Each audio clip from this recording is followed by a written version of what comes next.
जनता ने रिपब्लिक भारत को, Republic TV को नंबर 1 पे पहुंचाया। सोनिया गांधी, राहुल गांधी या उनके टट्टुओं ने नहीं पहुंचाया। तो अगर जनता रिपब्लिक भारत के साथ खड़ी हुई है, अर्नब गोस्वामी के साथ खड़ी हुई है, तो सोनिया गांधी क्या, राहुल गांधी क्या, कोई भी उनका बाल भी बांका नहीं कर सकता। ये लोग षड्यंत्र करते रहेंगे और जनता के सामने खुद ही एक्सपोज होते रहेंगे कि सोनिया गांधी जी महिला होने के बावजूद, एक महिला की माता होने के बावजूद, इतनी बड़ी महिला इंदिरा गांधी जी जिनका इतना बड़ा दायित्व था हिंदुस्तान में, उनकी बेटी, उनकी बहू होने के बावजूद आपने इस तरह की राजनीति कर ली जहां पर आपको लोकतंत्र अभी खतरे में दिख रहा है।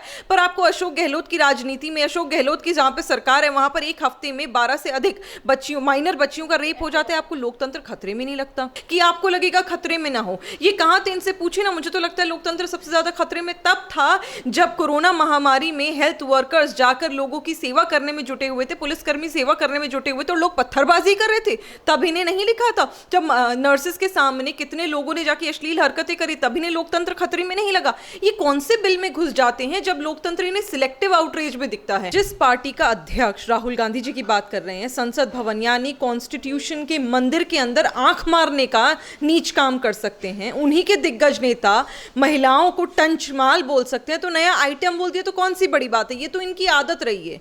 इनके पुरखों ने भी शायद यही किया होगा और यही वजह है कि आज इनको यही सीख मिल रही है। और कमलनाथ इतनी बड़ी बात बोल देते हैं और सोनिया गांधी और प्रियंका गांधी वाड्रा जो इतना चीख रही थी अभी हाथरस के केस में, अपने गाड़ियां उठा उठा के हाथरस और यूपी जा रही थी, आज उन्हें महिलाओं के सशक्तिकरण के ऊपर कुछ नहीं बोलना चाहिए? क्या उन्हें नहीं बोलना चाहिए कि महिलाओं के खिलाफ किस तरह के बयानबाजी उन्हीं के पार्टी के लीडर कर रहे हैं और आज फिर प्रियंका गांधी वाड्रा चुप होकर बैठी? तो ये कौन सा दोगला रूप है? आपको तो शर्म आनी चाहिए कि आप किसी दलित बच्ची के बारे में या किसी और बच्ची के बारे में आप आकर जो इंसाफ की गुहार लगाते हैं, एक दलित महिला के बारे में आइटम जैसा गंदा शब्द आप इस्तेमाल कर रहे हैं, तो इससे बुरी बात मुझे नहीं लगता कि कुछ हो सकता है। सोनिया गांधी अभी ये कह रही थी, आज का उनका बयान ये है, वो ये कहती है कि लोकतंत्र खतरे में। और महाराष्ट्र में जिस तरीके से इनकी पार्टी गठबंधन में ही है, पर कांग्रेस का किस तरीके से चाल चलन है महाराष्ट्र में, उसके बावजूद भी उसको अनदेखा करके सोनिया गांधी आज ये कह रही है कि लोकतंत्र खतरे में है। बड़े दुख की बात है कि जब ये लोग सिलेक्टिव आउटरीच करते हैं, जब ये लोग सिलेक्टिव राजनीति करने की कोशिश करते हैं ना, तो वहीं बड़ा दुख होता है। और यही वजह है कि आज कांग्रेस पार्टी कहीं ना कहीं सिमट चुकी है और कहीं भी उनकी इलेक्शन में भी कोई सीटें नहीं आई। बड़ा दुख होता है ये जानकर कि सोनिया गांधी जी महिला होने के बावजूद, एक महिला की माता होने के बावजूद, इतनी बड़ी महिला इंदिरा गांधी जी जिनका इतना बड़ा दायित्व था हिंदुस्तान में, उनकी बेटी, उनकी बहू होने के बावजूद आपने इस तरह की राजनीति कर ली जहां पर आपको लोकतंत्र अभी खतरे में दिख रहा है। पर आपको अशोक गहलोत की राजनीति में, अशोक गहलोत की जहां पे सरकार है वहां पर एक हफ्ते में 12 से अधिक बच्चियों, माइनर बच्चियों का रेप हो जाता है। आपको लोकतंत्र खतरे में नहीं लगता? आपको ये नहीं दिखता जब कमलनाथ इस तरह के बयानबाजी कर देते हैं कि हाँ यहां पर वाकई महिलाओं को अपशब्द के साथ प्रयोग किया जाता है, उनके बारे में गंदी बातें करी जाती हैं, तब आपको लोकतंत्र खतरे में नहीं लगता? आपको तब भी लोकतंत्र खतरे में नहीं लगता जब अशोक गहलोत ये कह देते हैं कि वहां का रेप और यहां का रेप तो अलग है, मतलब आप रेप्स में बाइफिकेशन कर लेते हैं। तो ये किस तरह का लोकतंत्र आप चाह रहे हैं हिंदुस्तान में कि आपको लगेगा खतरे में ना हो? ये कहां थे, इनसे पूछे ना। मुझे तो लगता है लोकतंत्र सबसे ज्यादा खतरे में तब था जब कोरोना महामारी में हेल्थ वर्कर्स जाकर लोगों की सेवा करने में जुटे हुए थे, पुलिसकर्मी सेवा करने में जुटे हुए थे और लोग पत्थरबाजी कर रहे थे, तब इन्हें नहीं लिखा था। जब नर्सेस के सामने कितने लोगों ने जाके अश्लील हरकतें करी, तब इन्हें लोकतंत्र खतरे में नहीं लगा। ये कौन से बिल में घुस जाते हैं जब लोकतंत्र इन्हें सिलेक्टिव आउटरीच में दिखता है? आप लोकतंत्र की बात करिए, आपका हक है, आपका फर्ज है, जनता आपसे यही कोशिश करती है और यही मांग भी करती है। लेकिन आप सिलेक्टिव अगर आउटरीच करेंगे तो कहीं ना कहीं दिखेगा कि आपने मुखौटा पहना हुआ है, आप अपनी राजनीति कर रहे हैं, जनता के लिए काम नहीं। हम महाराष्ट्र को लेकर ही रिपब्लिक ने जिस तरीके से स्टिंग ऑपरेशन किया और कांग्रेस के कार्यालय में ही जाके ये चीजें पता चली कि कांग्रेस एक षड्यंत्र तैयार कर रही थी रिपब्लिक के लिए, तो कौन सी नई बात है? मैंने कहा ना, ये तो सब पुरानी बात है, अब पुराना हो चुका है। जो व्यक्ति हाथरस के केस में जाकर, राहुल गांधी की बात कर रही हूं, कि जो व्यक्ति हाथरस के केस में जाकर पीड़िता के परिवार को यह बोल सकता है कि हम आपको अपनी मीडिया भेजेंगे, इसका मतलब आप अपनी पेड मीडिया भेजेंगे, इसका मतलब आप जेबे भर के राजदीप सरदेसाई जैसे लोगों को भेजेंगे। उनका क्या मतलब है? उनका यही मतलब है ना कि आप लोग एक जर्नलिज्म और एक तरह का चैनल जिसने हमेशा सच के साथ खड़ा हुआ, निडरता के साथ सच्चाई सामने लाई और झूठों का चेहरे को एक्सपोज किया, आप आज उनके ऊपर आकर ऐसे ऑपरेशन करने की कोशिश कर रहे हैं और ऐसी चीजें करने की कोशिश कर रहे हैं और ऐसा प्लान और षड्यंत्र कर रहे हैं कि उनका चैनल डूब जाए। लेकिन क्या है ना, जनता ने रिपब्लिक भारत को, रिपब्लिक टीवी को नंबर 1 पे पहुंचाया। सोनिया गांधी, राहुल गांधी या उनके टट्टुओं ने नहीं पहुंचाया। तो अगर जनता रिपब्लिक भारत के साथ खड़ी हुई है, अर्नब गोस्वामी के साथ खड़ी हुई है, तो सोनिया गांधी क्या, राहुल गांधी क्या, कोई भी उनका बाल भी बांका नहीं कर सकता। ये लोग षड्यंत्र करते रहेंगे और जनता के सामने खुद ही एक्सपोज होते रहेंगे। आज हम सब बोल रहे हैं ना, और जो नहीं बोल रहा उसे भी दिल में कहीं ना कहीं मालूम है कि रिपब्लिक भारत को पहुंचाने वाले तो जनता ही है ना, किसी और ने तो करा नहीं है। आपने टीआरपी के न जाने कितने केस ठोकने की कोशिश करी, आपने राजनीति करने की कोशिश करी, सिर्फ इसलिए क्योंकि महाराष्ट्र में आपकी सरकार और महाराष्ट्र में हेड ऑफिस है आर भारत का। नहीं तो आपने किसी और चैनल की बात क्यों नहीं करी? इसीलिए ना, क्योंकि आपको पता है कि आपके झूठ के पर्दे फाश हो रहे हैं, उस डर में आप षड्यंत्र रच रहे हैं। पर जनता समझदार है, जनता जानती है क्या हो रहा है। मैम, ये भी जो भी आज खुलासे किए आर भारत ने, उन्होंने ये भी कहा कि जिस तरीके से कांग्रेस की तरफ से चाल चली जा रही है उसमें शिवसेना का हाथ कम है, कांग्रेस का ज्यादा है। और जब से ज्यादा है, जब पालघर में आपको भी पता होगा, जब गर्मियों के टाइम पे यानी कि मई के महीने में जब साधुओं के साथ लिंचिंग हो जाती है, और उसके बाद जब अर्नब गोस्वामी सोनिया गांधी को उनके असली नाम से यानी कि एंटोनियो माइने जो बुला देते हैं, तब से उनकी रडार पर बैठे हैं अर्नब गोस्वामी। तो मिर्ची तो लगेगी ना, मैंने वही तो कहा, इनके झूठ का पर्दाफाश हुआ ना। पालघर में इतने साधुओं की लिंचिंग हो जाती है और ये जस्टिफिकेशन ये देते हैं कि ये तो नहीं, कुछ नहीं, बच्चों को उठाने वाले थे। अगर बच्चों को उठाने वाले थे तो भी लिंचिंग करना जायज था कि आप उठा के जेल में डालते, कार्रवाई करते, सीबीआई की जांच की मांग करते, या आपको लगता था अपने राज्य की सरकार, अपनी राज्य सरकार से आप लोग जांच कराते, पुलिस से जांच कराते, लिंचिंग हो जाती और आप लोग चुप रहते हैं। और तो आज आपको पता है कि जब आप एक्सपोज हो रहे हैं आपको पर्दा डालने की जरूरत है, वरना वो दिन दूर नहीं है जब जनता आपको बीच सड़क में, अगर आप सड़क में कहीं दिख गए तो आपको, क्योंकि आपके बारे में इतनी चीजें पता चल गई हैं जनता को। आज आप लोग वही करें। और ये मैं बिल्कुल नहीं मानती कि महाराष्ट्र में सिर्फ कांग्रेस कर रही है। मेरा मानना है शिवसेना हो, एनसीपी हो या कांग्रेस है, तीनों एक ही थाली के चट्टे बट्टे हैं। मेरा तो यही मानना है, जिन लोगों ने अपने पद के लालच में, पुत्र मोह के लालच में महाराष्ट्र की जनता को धोखा दे दिया, झूठ बोलकर उनसे कुर्सियां छीन ली, मेरा यही मानना है वो किसी भी लेवल तक गिर सकते हैं। और आज यही कर रहे हैं। पालघर की राजनीति करी नहीं क्या इन्होंने? पालघर पर कांग्रेस तो कांग्रेस, शिवसेना भी कुछ नहीं बोली, तो मैं कैसे मान लूं कि ये लोग अलग हैं? ये सेम है, एक जैसे लोग हैं, बस तीर किसी तरह अलग अलग छोड़ने की कोशिश करते हैं कि चलो हम यहाँ करके 2 सेव हो जाएंगे, एक करके 2 सेव। तो ये काम ये लोग कर रहे हैं, प्लानिंग कर रहे हैं, प्लॉटिंग कर रहे हैं। पर वही मैं कह रही हूँ ना, जनता के सामने आ रहा है, जनता बहुत समझदार है। मैम, जनता की बात आपने की, तो एक लास्ट संदेश क्या देना चाहोगे देश की जनता को? क्योंकि जो सारी चीजें समझ रही है कांग्रेस की, कांग्रेस हो या फिर शिवसेना, जिन्हें जो काम करने चाहिए उन कामों को ना करते हुए भी बावजूद ये तमाम तरीके के षड्यंत्र रच रहे हैं, वो भी एक चैनल के खिलाफ, जिसके लिए आज संबित पात्रा ने भी कहा है कि जिस तरीके से ये राजनीति हो रही है, इन सारी चीजों की जांच होनी चाहिए।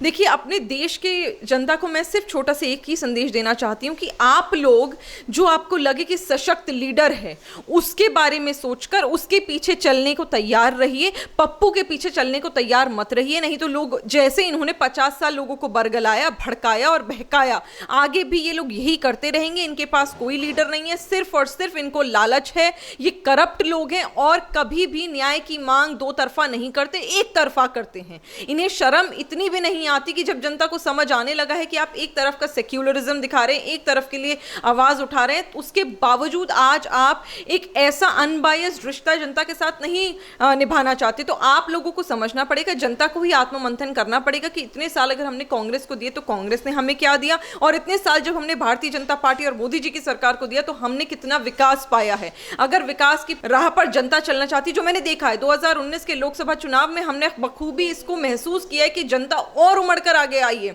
जहां एनडीए की सरकार होती थी, आज भारतीय जनता पार्टी सेंट्रल में अपने बूते पर सरकार बनाने को एकदम तैयार है। हमारी सीट्स माशाल्लाह बहुत अमेजिंग आई हैं। क्यों? क्योंकि जनता ने भरोसा जताया।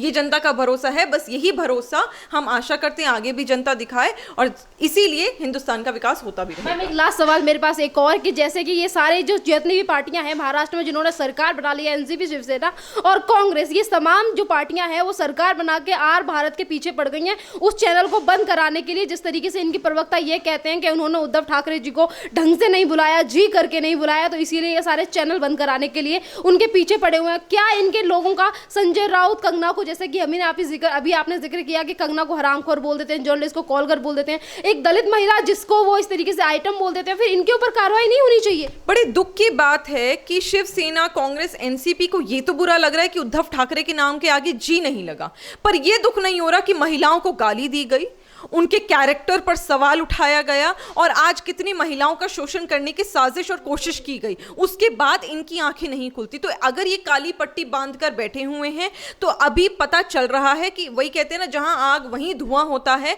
कि कहीं ऐसा तो नहीं कि शिवसेना के लोग खुद भी यही चाहते कि बस उनकी वाहवाही, उनकी इज्जत जनता के सामने बढ़ती रहे और जो उनका पर्दाफाश करे, उनके झूठ को जनता के सामने रखे, उन्हें आज तो फिर लोकतांत्रिक देश है तो ये सिर्फ और सिर्फ ये मांग कर रहे हैं कि बंद हो जाए चैनल। अगर राजा महाराजाओं का टाइम होता तो मुझे तो लगता है उद्धव ठाकरे आके अर्नब गोस्वामी को ही ना देते, क्योंकि वही वाली बात हो गई कि जब आपके बारे में सच पता लगने लगता है, जब आप जनता का विश्वास खोने लगते हैं, तो आप इसी कोशिश में लगते हैं कि चलिए आज हम एनार्किस्ट बन जाते हैं। आप राजनीति करते करते इतने गिर गए कि आप मुख्यमंत्री छोड़ आज एनार्किस्ट के पद पर चलने लगे। हम महिलाओं के सम्मान की बात करने वाले और महिलाओं का इस तरीके से मतलब अनादर करते हैं और कमलनाथ ये कहते हैं इमरती देवी को कि वो आइटम है। ये कौन सी नई बात है? जिस पार्टी का अध्यक्ष राहुल गांधी जी की बात कर रहे हैं, संसद भवन यानी कॉन्स्टिट्यूशन के मंदिर के अंदर आंख मारने का नीच काम कर सकते हैं, उन्हीं के दिग्गज नेता महिलाओं को टंचमाल बोल सकते हैं, तो नया आइटम बोल दिया तो कौन सी बड़ी बात है? ये तो इनकी आदत रही है,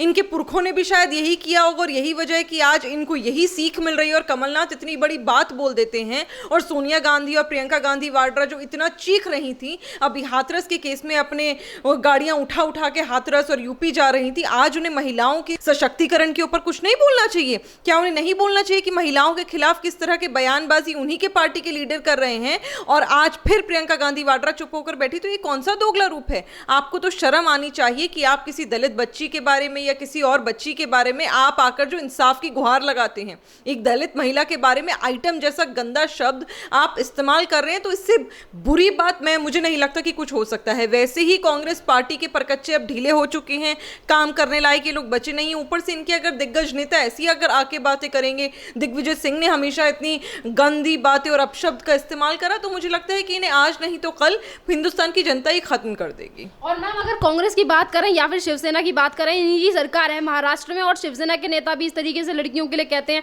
कंगना रनौत के लिए हरामखोर और जर्नलिस्ट को इस तरीके से कॉल कर बोल देते हैं, तो ये किस तरीके की राजनीति है? देखिए, वही मैं कह रही हूँ कि इन लोगों को आप सोचना पड़ेगा, कि आत्ममंथन करना पड़ेगा कि एक बात आप राजनीति गिरी हुई कर रहे हैं, अब आप एक ऐसी बात करें जिसमें आप महिलाओं को घसीट रहे हैं। सभी ने देखा कि कंगना रनौत के लिए किस प्रकार के गंदे शब्दों का आपने इस्तेमाल करा। वो कंगना रनौत जो हमेशा हिंदुस्तान के हित में खड़ी हुई, वो कंगना रनौत जिसने हमेशा महिलाओं के सशक्तिकरण की बात करी, आज उन्होंने इतनी खूबसूरत फिल्म मणिकर्णिका जैसी फिल्म उन्होंने करी, उसके बावजूद आप उन्हें गाली दे रहे हैं, आप किसी महिला को जाकर कॉल गर्ल बोल देते। तो ये सोचने वाली बात है कि आप एक सरकार में बैठे हुए हैं, आपके पास एक वो दायित्व है जिसमें आप हिंदुस्तान और महाराष्ट्र की सरकार बनाकर जनता को आगे विकास की तरफ आपको बढ़ाना चाहिए। और अगर आप इस तरह के बयानबाजी कर रहे हैं तो कहीं ना कहीं आपको अपने गिरबान में झांकने की जरूरत है, क्योंकि आपकी पार्टी में, आपकी सरकार में खोट है और अगर ये खत्म नहीं होगा तो जनता आपको मुंह तोड़ जवाब देगी। आज नहीं तो कल आपको शर्म आने लगेगी कि आप क्या बोल रहे हैं, क्योंकि इस तरह की बयानबाजी ना